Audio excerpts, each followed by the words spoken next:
Hello and welcome to my YouTube channel.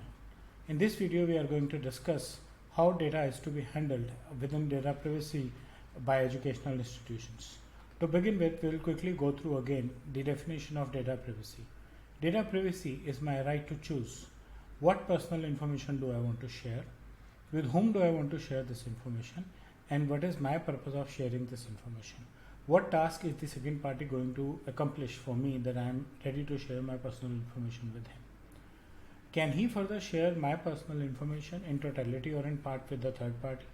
If yes, then what is the task that the third party is going to do? So we need to have a complete chain of the action that is required to be done, the task accomplished, and is my consent, my permission involved in sharing my data across.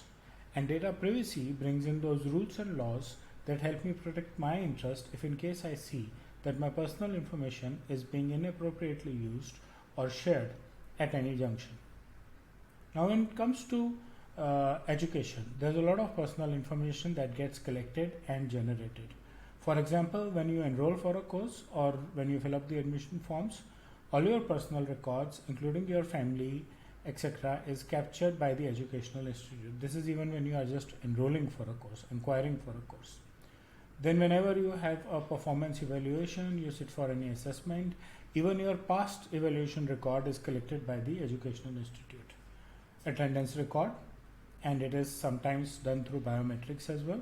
So your attendance records not only needs your biometric as your PII, but they also capture information about your habits, about your general movement across, your disciplinary records, if there was a need to take any action against you, if there was a need to perform any counseling session for you, like you were not up to the mark or any reason for which there could be a counseling session, right? So your personal records are updated with that. Apart from that, your library records, what kind of books do you like to read? What are your reading interests? Right? And they may or may not be academic related or directly related to the subject that you are enrolled for, but then that information about your interest on what you want to read is also captured when you are doing a library record thing. Your financial information. Bank detail is one basic thing through which you are making payments, especially if you are paying through credit cards or through online net banking. Any scholarships awarded to you, and any special payment records that you have when you have these discounts or scholarships applicable to you. So they are all captured. CCTV footage is captured across your movement throughout the institute. There are many institutes internationally who capture your CCTV in your cafeteria area because for security. So CCTV footages are there. Your biometrics are captured, fingerprints and facial recognition by a lot of institutes for attendance purpose, for access to the institute itself, right? So your biometrics are also there for the educational institutes, and your special records like your assessments, your progress reports. These are all the kind of records that are captured by an educational institute, and they store it with them for their future reference. What are the safeguards that an educational institute should handle? Of course, as a student, you should also do that, but a student has to provide his personal details if he wants to continue for his studies. Now, as a standard data privacy safeguard, first concept is data minimization. Collect only what is required, not too much of it, not too less of it. Define the clear purpose of it. Obtain the user consent and be very sure on how you are going to use the data, right? You have to implement strong security measures to ensure that there is no breach in data, and strong contracts with any third parties. You conduct school events, you conduct school picnics, you do any third party assessments, medical records for students. So you should have very strong contracts with all the third party vendors that you are involved, right? And a strict action should be taken if in case there is a data breach. Internationally, there is a law, Family Education Rights and Privacy Act, applicable in US.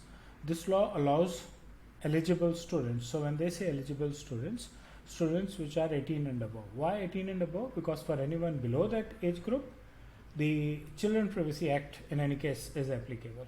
So anyone who is an eligible student by their law and their parents are allowed to access educational records. They can see what records the school has, They are allowed to request for an amendment to the educational records. Educational record may or may not be amended, but they are allowed to access to see if they are allowed to they can request at least for an amendment.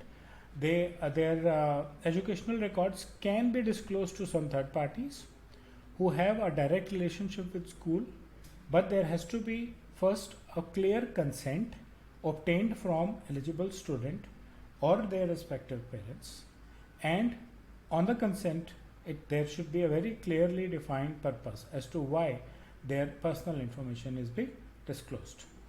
The institutes are required to provide annual notification on the FERPA rights or the Family Education Rights and Privacy Act, and complaints of alleged violations can be made, can be logged.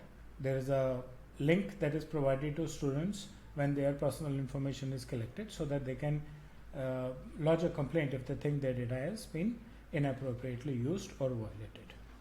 This is what I had to talk about the data privacy in terms of education. Yes, they are not still very applicable in India, but we should be ready that since we are implementing data privacy in our country, we should soon be implementing it with our educational institutes also. I hope you like my content. Please press the like and the bell button, and share your feedback in the comment section, and do subscribe to my channel to get more information about data privacy. Thank you.